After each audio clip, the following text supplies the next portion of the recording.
السلام عليكم ورحمه الله وبركاته، اهلا بيكم في حلقه جديده من سلسله حلقات ازاي تعمل سمارت هوم بنفسك. النهارده معانا ضيف عزيز استاذ محمد، صديقي وجاري.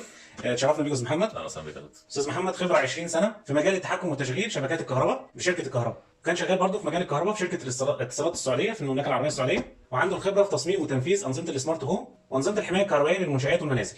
شرفنا بيك يا استاذ محمد. اهلا وسهلا بحضرتك يا دكتور. انت انا قلت اللي لي اتشرفت بحضرتك. ربنا يبارك فيك. انت كنت قلت لي قبل كده انك كنت عايز تشكر حد معين.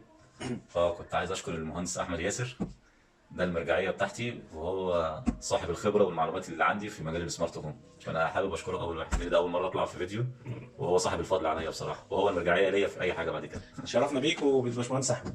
ايه رايك بقى يا استاذ محمد في الحاجات اللي بتحصل اليومين دول من ناحيه انقطاعات الكهرباء والحاجات اللي بتحصل؟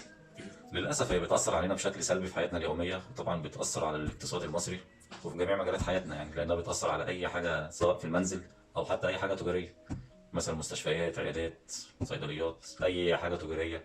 طيب انت قلت لي دلوقتي ان هي بتاثر على حاجات، يعني حاجات ارجنت كده وحاجات فايتال يعني مهمه جدا وطوارئ زي المستشفيات والشركات اللي مثلا المهمه اللي ما ينفعش فيها الكهرباء تقطع، وحتى الصيدليات. المنازل، يعني احنا اغلب شغلنا دلوقتي بقى للاسف اونلاين يعني. بالظبط، المنازل برضو في ناس كتير بتحب تشتغل على اونلاين وبتشتغل على النت، فما ينفعش النت يقطع ولا بالظبط. الباقه والكلام ده. طيب في ايه الطريقه عشان نقدر نتغلب على المواضيع دي؟ لازم توفير بدائل للطاقة بتاعت الشبكة، في بدائل كتير، في مثلا أنظمة المولدات الكهرباء، وفي الأنظمة التانية بتاعت الطاقة الشمسية. ممكن نستخدمها كلها كاملة أو ممكن نستخدم أجزاء منها، زي مثلا نظام الانفرتر والبطاريات، دي طاقة نظيفة جدا ومتجددة. ممكن نستخدمها في البيوت وفي العيادات وفي الأماكن اللي ما تحتاجش أو يبقى صعب علينا إن احنا نحط الجنريتور مثلا تمام. لمولد الكهرباء. دلوقتي احنا بنتكلم على ان في حلول للطاقه، انت قلت المولدات وقلت في الانفرتر. طيب ايه الفرق ما بين ده وده؟ وده ليه مميزات ايه وده ليه مميزات ايه وعيوب؟ مثلا مولدات الكهرباء دي طاقة غير نظيفة، يعني دي بتنفع مثلا، ممكن تنفع لورشة، تنفع للحاجات الصناعية أكتر. تمام. لكن ما ينفعش مثلا تتحط في منزل، ما ينفعش تتحط مثلا نشغل بيها عيادة الدكتور أو رعاية، لأن بيبقى ليها صوت مزعج، مثلا بيبقى ليها عوادم، تحتاج وقود، حاجات كتير، تحتاج صيانه. تفاصيلها كتير أكتر من أي حاجة تانية غير الطاقة النظيفة ديت. امم. ده عبارة عن سيستم امم. بنحط معاه مثلا الانفرتر والبطارية والشاحن وخلاص، وهي تبقى طاقة مستدامة، يعني هي شغالة مع نفسها أوتوماتيك. تمام ماشي، يبقى كده عرفنا ان في عيوب اللي هو المولدات العاديه التقليديه اللي حضرتك ذكرتها. طيب هل ليها مميزات؟ ثمنها رخيص يعتبر شوية نسبيا بالنسبة لديت، سهلة ان ممكن يبقى في اكتر من حد بيشتغل فيها بسهوله، والنقل مثلا؟ والنقل بتاعها. بس هي عيوبها بس هو موضوع العادم بتاعها، موضوع لازم على طول باستمرار يكون فيه وقود، يكون ليها صيانه بشكل دوري. يعني برضو حتى لما تجيبها برضو هجيب لها بنزين والبنزين بيغلى، بالظبط، او فمش السولار صحيه، يعني ما مثلا تقدرش تحطها مثلا في شقه زي كده مثلا او اه في فيلا ولا حاجه، بسبب الصوت والعادم والكلام ده. تفاصيلها كتير. طيب يبقى احنا دلوقتي داخلين بقى على الايه، متجهين على نظام الانفرترات، وعايزين بقى نعرف واحده واحده كده ايه المميزات والعيوب برضو، بشكل مثلا يعني ايه الناس تبقى فاهماه وبشكل يعني مختصر يعني. تمام، يعني هو مثلا الانفرتر من ضمن مميزاته، مع مثلا ان هو يعتبر ملوش صوت، صامت، طاقه نظيفه، امان في المنزل، ملوش عادم، بس هو ممكن بس يكون غالي نسبيا شويه عن المولدات. تمام، يعني عيوبه ان هو ممكن يبقى غالي، ووقته انه وان مرتبط هو بوقت معين على حسب البطاريه. مرتبط بوقت معين اه، حسب البطاريه، غير لكن المولد، مميزاته المولد بيشتغل ممكن لفترات. ساعات كتير. بالظبط. اه لكن ده المميزات بتاعته زي ما حضرتك قلت ان هو بيبقى ان هو طاقه نظيفه وما بتلوثش الجو ولا اي حاجه ولا بتعمل ازعاج، وسهل انك تنقله لان هو قطعه واحده او قطعتين او ثلاثه صغيرين بتقدر بالظبط تنقلهم كده. من مكان لمكان. هو يعتبر اصلا جزء من السيستم بتاع الطاقه الشمسيه، يعني ده احنا لو حطينا له الواح طاقه شمسيه نقدر نستغنى بيه اصلا عن شبكه الكهرباء. تمام. هي الفكره كلها، الفرق ما بينه وما بين السيستم دوت وبين الطاقه الشمسيه هو الالواح الزياده بس. تمام، المولدات التقليديه ما ينفعش نشغل عليها اجهزه حساسه، هل المعلومه دي صحيحه؟ بالظبط، بسبب التردد بتاعها ما بتبقاش مظبوط زي الشبكه، يعني التردد بتاع الشبكه 50 بسبب الثانيه اللي هي الهرتز، اه فما بيطلعش بنسبه 100% زي الشبكه، ما تقدرش توصل عليها حاجه دقيقه، حاجات اجهزه طبيه، الشغل ده بيبقى الموضوع صعب الكلام ده ما شويه. ينفعش. اه لكن بالنسبه للانفرتر بيبقى بيور ساين ويف، يعني بتيجي بيبقى دقيق جدا يعني، وفي تمام. منه انواع برضه، يعني تمام. في انواع بيبقى فيها بيور ساين ويف، وفي اللي هي الموديفاي، امم. بتيجي شكل الموجه نفسها بيتغير. تمام، احنا هنعرض برضو شكل الموجة على اساس الناس تبقى فاهمة ايه معنى كلمة موجة نقية وموجة غير نقية، اللي هي البيور ساين ويف والموديفايد ساين ويف. بالظبط. طيب عايزين نتكلم كده ببساطة عن الانفرتر، يعني هو الجهاز ده ماشي ادينا جبناه بس هو بيعمل ايه؟ ده فكرته بشكل عام انه بيحول الكهرباء بتاعه البطاريات اللي هي الدي سي للكهرباء زي كهرباء الشوارع العاديه اللي هي 220 فولت. تمام يعني. هو دي وظيفته بكل بساطه، ان هو محول للجهد من دي سي لاي سي. زي مساله الترانس اللي بتحول، اللي هو بنشغل عليه اللي بنشحن بيه الحاجات، الترانس الصغير اللي نفس بنحطه، الفكرة بس بيعكس بقى من بالظبط. 220 يطلع لك 12 مثلا يعني أو مثلا 5. الشاحن بتاع الموبايل اللي هو الترانس اللي احنا بنحطه بياخد الكهرباء ال 220 بيطلعها دي سي تمام. يشحن بيها التليفونات. تمام. ده بقى العكس، ده العكس، بياخد من الدي سي من 12. سواء 12 او 24 او 48 على حسب الجهد المصمم بيه، حلو. وبيحولوا الكهرباء 220 فولت. تمام جدا. والكهرباء دي نقدر نستخدم عليها نقدر الاجهزه. نستخدم بقى اي حاجه، بس كل حاجه وكل جهاز وليه قدره معينه، فنقدر نحدد بقى دي ليها حسابات ثانيه هنتكلم فيها. طيب انا دلوقتي لو انا عايز اعمل سيستم زي كده عندي في البيت، علشان انا زهقت مثلا من القطاعات بتاعت الكهرباء، ايه الحاجات اللي انا محتاج اجيبها؟ بالنسبه للسيستم بتاع الانفرتر او اليو بي اس، يعني يعتبر الاثنين واحد فرق بسيط.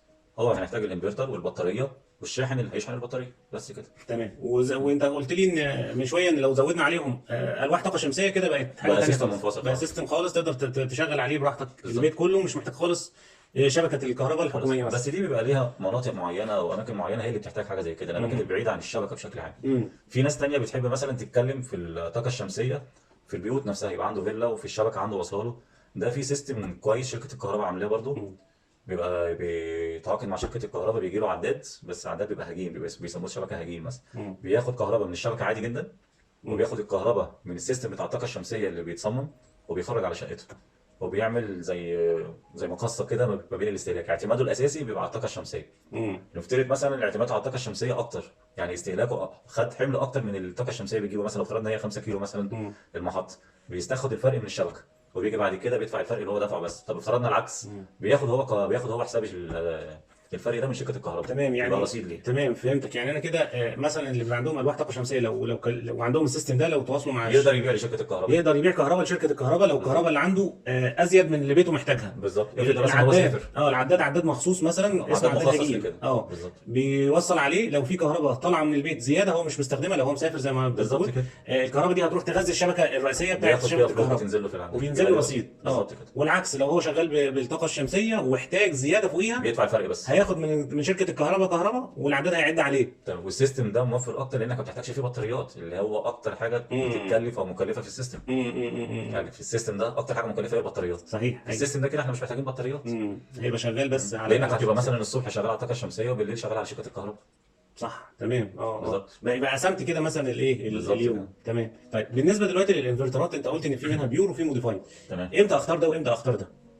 لو افترضنا ان احمال عاديه جدا، اضاءه مثلا، حاجات بسيطه، حاجات طوارئ. حاجات مثلا مش حاجه حساسه، اجهزه حساسه، سهل ان احنا ممكن نختار الموديفاي. لكن الحاجات الحساسه والدقيقه ديت يفضل ان احنا نختار البيور ساينويد، تمام. لانها تبقى زيها زي الشبكه بالظبط. تمام. يعني هو بيطلع لك ساعتها موجه نقيه تقدر تشغل عليها اي حاجه حساسه، يعني دي تنفع في المستشفيات وتنفع في الحاجات دي. اكيد لازم عشان نحافظ على الاجهزه. وتمام. طب انا دلوقتي بسمع برضو كتير كلمه يو بي اس، ايه معنى كلمه يو بي اس؟